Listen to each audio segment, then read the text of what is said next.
What's up, guys? It's Be More Blockchain here with the Treasury Finance Group. Hope you guys are doing well today. I want to get right into this. I've been checking out this new project called Lost Samurais. John Patton actually had an article come out last night where he highlighted some alternative minting strategies seen as a standard for sort of these Treasureverse projects have been free mints. He highlighted Battlefly in their founders token. And he also highlighted Lost Samurais because they're doing some interesting things with their mint price.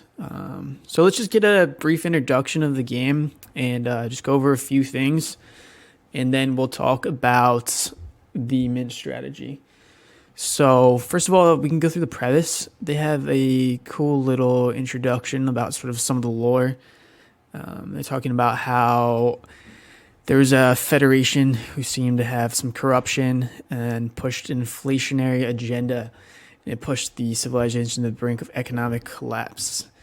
Amid that global catastrophe, a rebel group broke out, and they are the samurai. They had to leave their homes, and 10,000 of those souls who survived the desecration of their homeland have been banished from it.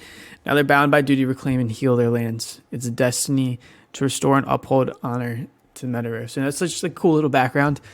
I like it. I'm sure they'll dig deeper into the lore behind all of that. So we'll get into some of the game utility and what's going on exactly. So it's actually going to be minting on Ethereum. They say they're going to be using a highly gas optimized contract. And the reason why they want to do that is they want to access the liquidity on layer 1. Layer 2, specifically Arbitrum. I know they have Tofu, that marketplace, but there's just not a ton of liquidity on it. So there's not going to be a lot of back and forth trading. There's going to be not a lot of volume. So the royalties are going to be pretty low.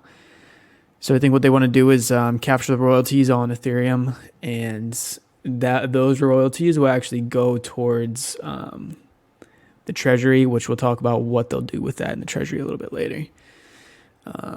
So like I said, there's 5,000 tokens will be allocated as a free mint. You'll see a lot of that if you're active on Twitter with some of these whitelist projects on Arbitrum. So that's pretty cool. They're not going full paid. So they'll still give a lot of opportunities to people to get in on the ground level for free. And then we'll have 5,000 tokens that will be made available through public sale for 0.047 ETH. So I mean, it's not too bad of a price. There's definitely a lot of L1 projects that are a lot higher than that. So it's affordable, and I like what they're going to be doing with it, actually. So besides minting on Ethereum layer 1, all you'll be doing is staking, and then everything else, all the other transactions will be layer 2. So, initially there'll be some gas prices, but once you're kind of good to go, everything will be on layer 2. So you'll get layer 2 gas prices as well. And they have a cool little sample art. It's not a small derivative. They've got their own unique look to it. I think it's pretty cool. I like it. It could be a cool little profile picture. So then we'll move on to staking. Once your Samurai stake, the gameplay begins. You'll get a sword in a corrupted land, and you'll use that to quest. Questing will basically take you through some sort of progression, and through the progression you'll earn some trinkets and armor. You can actually equip those things, and you'll be able to change the look of your samurai, which is pretty cool. I'm not sure if there's any other NFTs doing that. I'm sure there are, but I haven't really seen any. Although I'm mostly invested on Arbitrum right now, so I haven't really delved deep into layer 1. I don't know if that's something that's been going on. But still, that's pretty cool. I like that. And also, this is sort of the first time we've we've seen that they're going to be integrating treasure NFTs into the game.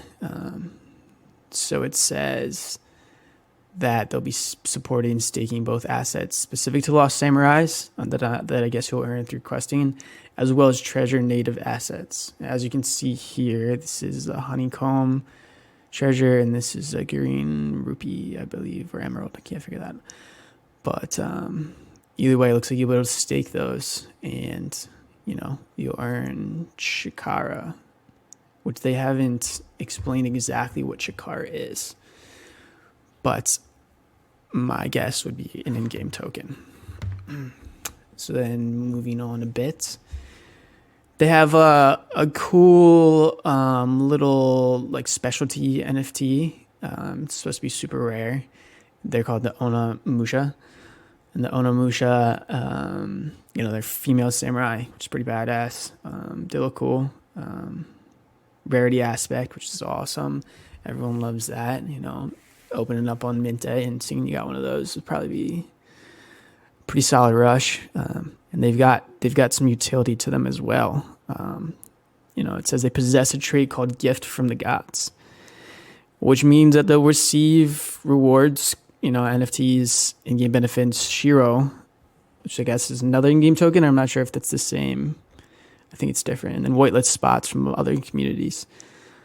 So that's pretty cool. It says some Onamushas can be won. So I guess, maybe on mint day, they'll hold back for prizes. And then others can be acquired through the marketplace, which I guess just means that, people will mint them and install them to the marketplace. It says they're extremely scarce, which is cool. And then we'll move on to Bridgeworld integration.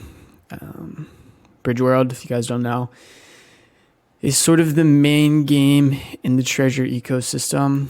It says it's a platform that provides primitives to build gamified DeFi experiences on top of. So I think a lot of games lately are integrating some of these, you call them primitives, where you'd be able to use treasures in their universe, or use the magic coin. So this is why you, as an individual, are playing Lost Samurais. Not only are you playing our game, but we are collectively playing Bridgeworld together. What this allows for as a consumer is exposed to Bridgeworld in a way that would not be possible as an individual, leveraging group purchasing power. What this means for builders is a sustainable financial system and sticky economic incentives for users to remain engaged with the game. So staking your samurai and playing Lost Samurai means you're earning magic emissions. So this is the first time that we'll see that they'll be integrating magic emissions into their game. So certain games, like Life NFT, they'll be bootstrapped by Treasure DAO because they've been officially voted in as one of the 4 games per year that's going to be bootstrapped. And that means that they'll be receiving magic emissions from actual treasure game. So what's going on here is that the Lost Samurais will be taking the funds from the mint, from those 5,000 at 0.047. They'll be using that to buy magic, and I think they'll also be buying, Bridgeworld assets. And they'll most likely be staking them somewhere. I don't know if that's the Atlas Mine or some of these other guilds that are popping up that will be giving out boosted emissions. So I think that's pretty cool. And they'll be using that staked magic. They'll be getting emissions from the staked magic, and they'll be, kicking it back to in-game rewards. So, what's the benefit of doing this rather than having your own in-game token? So, in my opinion, I've seen a lot of play-to-earn games with their in-game token that, initially, there's going to be super high inflation. It's what draws people in. And right away, people will, come in, and more people come in. And if there's strong demand, that inflation kind of levels off. So price kind of stays steady or even goes up a lot of times. But after a while, once demand kind of levels out or even goes down, profitability goes down, and it goes down quickly. And, everyone starts selling their in-game tokens and the price drops fast. So if in-game emissions are instead magic, which already has, tons of use case, it's an established coin, tons of people are bullish on it, and it's got use outside of this one particular game, then it will provide value for your game and for your assets. If you can earn magic from, your Samurais and the NFTs within that game, that'll provide value for those. As long as you can earn magic, playing this game, then then those NFTs will have value. And that value is most likely based off of, how much yield you can get off of it, which I think is pretty cool. I think once the initial hype of the game kind of like dies down, then we'll really see fair market value.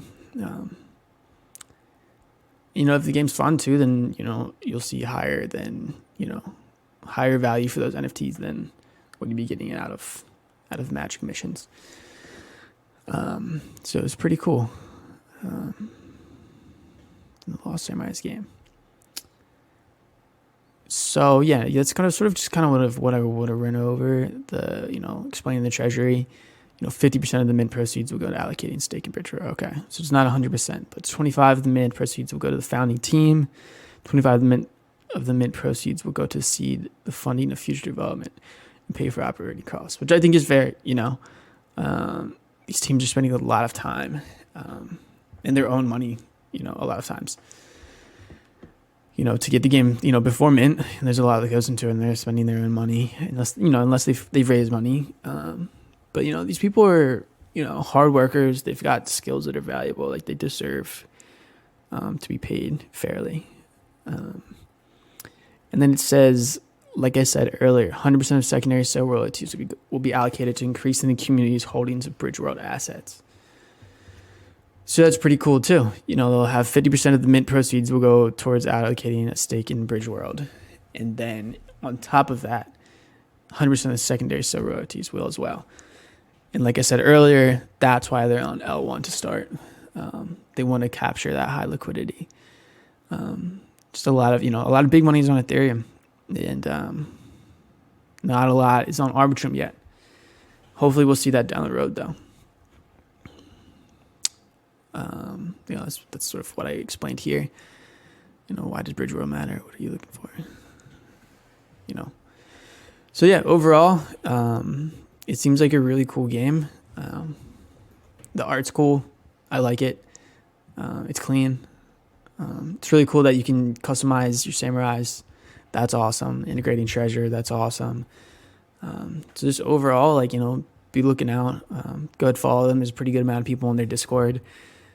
Their their Twitter. They've got a decent amount of followers. Everything seems cool. Everything checks out, and appreciate you guys' time. And please subscribe. Please like. I'm just starting out, so if you guys have any suggestions, please feel free to let me know. And follow me on Twitter.